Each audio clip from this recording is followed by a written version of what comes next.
everyone, it's Marissa. Today I am joined with Alex Aerts from CrossCountry Mortgage. He is a mortgage professional here. So Alex, why don't you introduce yourself and tell us a little bit about you? Yeah, so as Marissa said, my name is Alex Aerts. I am with CrossCountry Mortgage based out of Green Bay, Wisconsin, and I am a professional mortgage advisor helping people with purchases and refinances to help them put them in the best financial place possible when they're looking at either purchasing a home, refinancing a home, or maybe even making an investment purchase into their real estate journey.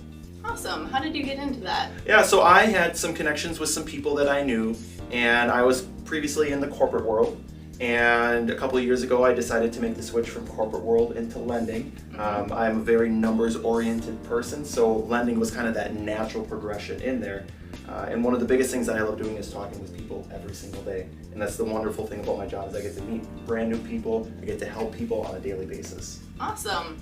So could you tell us a little bit about what a mortgage professional does? Like, what does your day-to-day look like? Yeah, so a lot of it is a lot of phone calls. I'm talking to a lot of people every day.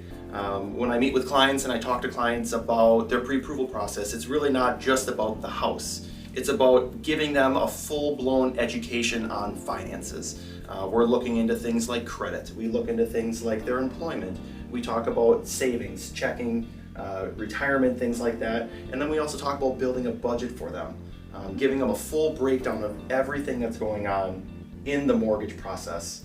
And then when they come in, we also talk about closing costs, how everything works, all the different strategies that are going on to help them be successful buying a house. And then we talk about the do's and don'ts and what to expect during the entire home buying journey. One of the great things that we have is maybe a client isn't quite ready yet. We'll help develop that roadmap plan of what they need to do over the next 30, 60, 90 days, maybe even 6 months to get them ready to buy a house. So it's not just, hey, we're gonna talk to you today. We wanna build that lifelong relationship with you to get you into the best place possible. Yeah, so those are actually a couple of questions that I do have coming up. So one of the questions that I had was, how do you kind of determine the budget? Like, is it based off of, I want to purchase this amount, or is it based more on the monthly payment? Yeah, so the way that we run things here is it's a little bit differently. Usually when clients come in, the first thing they ask is, how much house can I buy? And that's a great question, but we always like to peel back the pages a little bit more and talk about how much do you want to spend a month? Right? And when we're talking about how much do you want to spend a month, this is your mortgage payment, your homeowner's insurance, and your property taxes. So we peel back those pages and we say, okay, based on your credit and how much you want to spend a month and your down payment, what you're comfortable for down payment, we'll work backwards with you to let you know how much house you should be looking for in order to meet that monthly budget that you're trying to have. And 9 times out of 10, when I give them their dollar amount that's for their monthly budget, it's a lot less than when they talk about, I want to buy this size house. So we try and help set up realistic expectations up front for what they're looking for to make sure that they're financially set to meet their goals that they have. Yeah, that's great. And then you mentioned do's and don'ts when you are under contract or even just starting the loan process. What are the do's and don'ts? Yeah, so there's a list of 10 that I always go over, and they're pretty simple. I'm sure everybody's heard a lot of them. Number 1 and number 2 always go hand in hand. It's do not apply for new credit. Do not open new credit, do not add any really big balances to your credit cards, because what we want to do is we want to make sure that that snapshot that we took of credit stays the same. Because if we're trying to play with different numbers or maybe push the budget a little bit more, we don't want anything really thrown out of whack there. So number 1 and number 2 really go hand in hand. Number 3 that we have is do not move money around that we cannot easily track. So sometimes some people have multiple bank accounts at multiple banks and they like to move money around.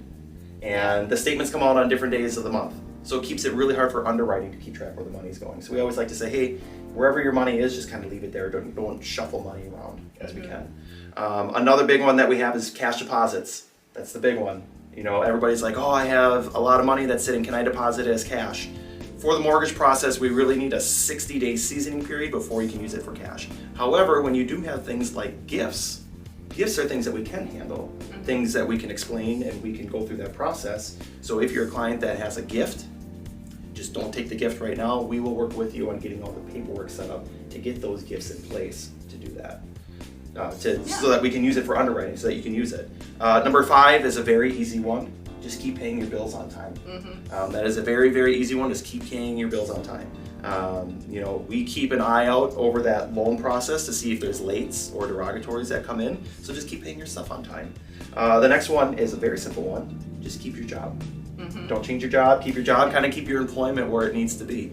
10 days before closing, what we do is we do what's called a verification of employment check to make sure that you're still working there. And there have been times when we find out people have either changed their jobs, quit their jobs, or been fired, and it makes it really hard for us to close a loan in 10 days when that happens. Number 8 that we talk about is we always talk about, please let me know if you own any properties or that you may be on title for other properties. A lot of times some clients may be on title for a parent's property, some hunting land, a cottage, things like that.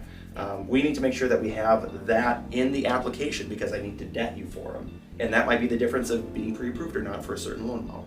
So we go over that one.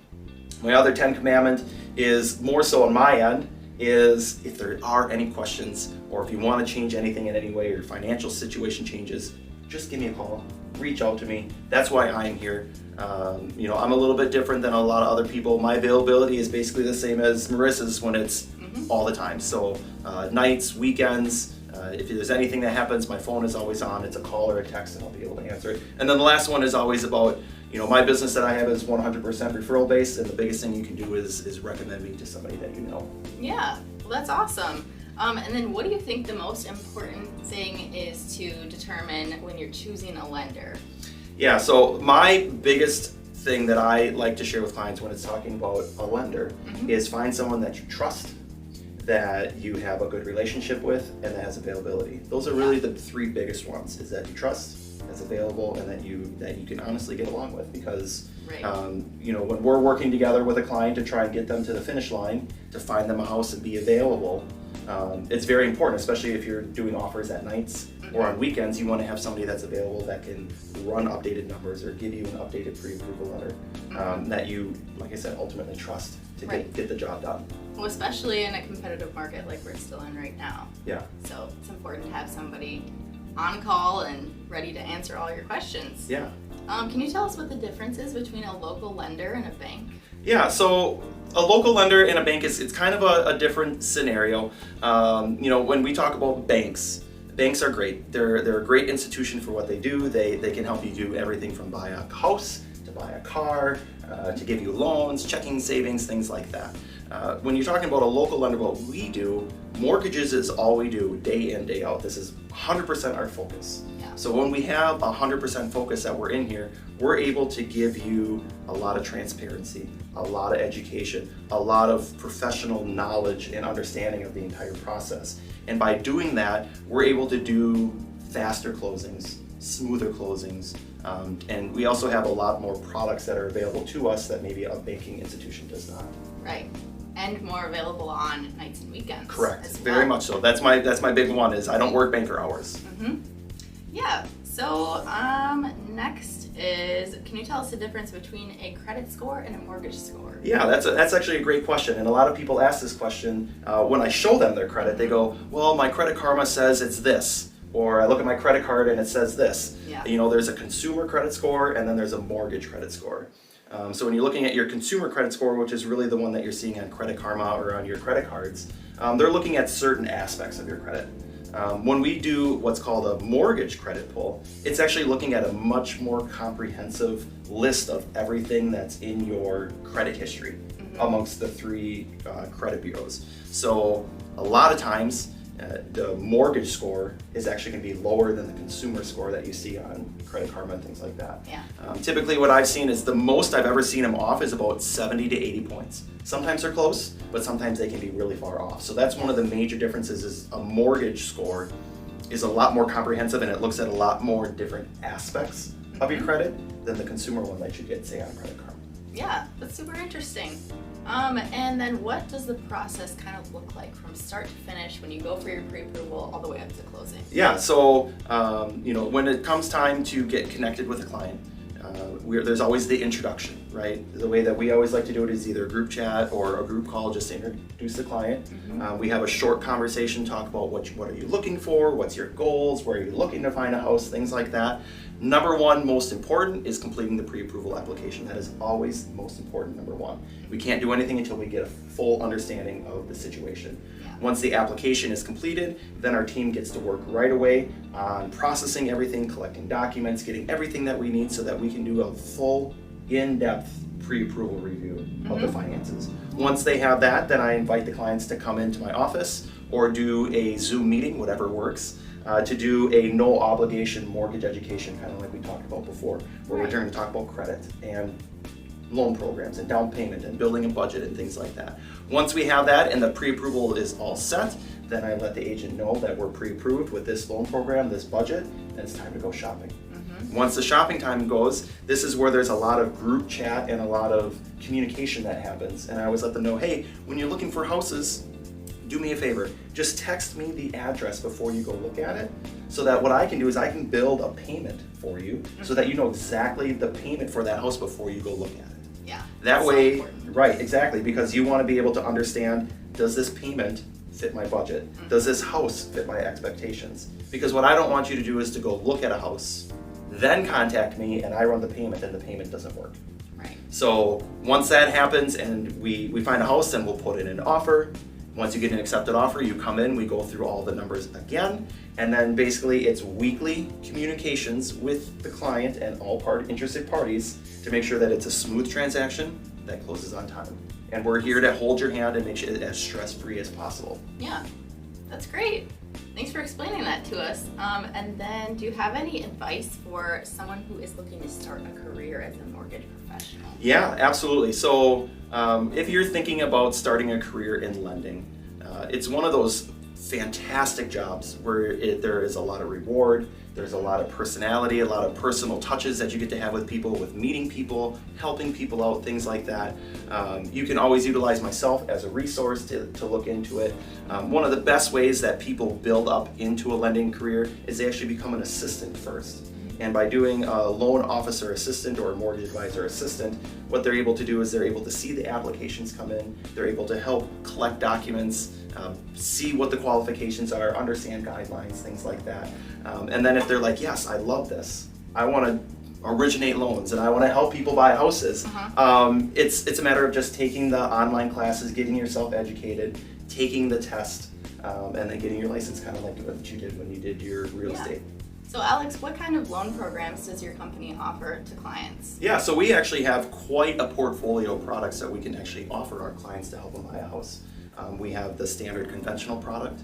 We have VA for our wonderful veterans out there. We have USDA, which is a fantastic program to help people buy houses maybe more in the rural areas of the state. We also have FHA, which is to help clients with lower down payment, maybe lower credit scores, to help them buy a house. We have renovation loan products where, say you want to buy a house and there's some renovations that need to be done to the house. We can build in some of those renovation costs into the loan while you're buying the house. Yeah, so that's a wonderful product that we have. We have the ability to help you buy a single family. We have the ability to help you buy a condo, duplex. We can help you buy all the way up to a 4-unit property. So if you're one of those wonderful investors that want to buy a 4-plex, we have the ability to help you out there. And we can also do manufactured homes. So that's the wonderful thing about our business that we have, is we have just a wide array of products that are available to help people with lending to help them buy houses. That's great. Great to have options. Well, thank you so much for speaking with us today, Alex. This has been extremely helpful. If people want to find out more information about you and CrossCountry, where can they go? Yeah, absolutely. So biggest one, Facebook. You can just look me up, Alex Aerts, CrossCountry Mortgage. You go on Google, you type the same thing. Otherwise, it's www.crosscountrymortgage.com and then /Alex Aerts. So that's always the easiest way. Otherwise, if you want to, my cell phone is always available. You can feel free to give me a call, send me a text, 920-562-6427. Awesome. Thank you. Yeah, you're very welcome. Bye, everyone.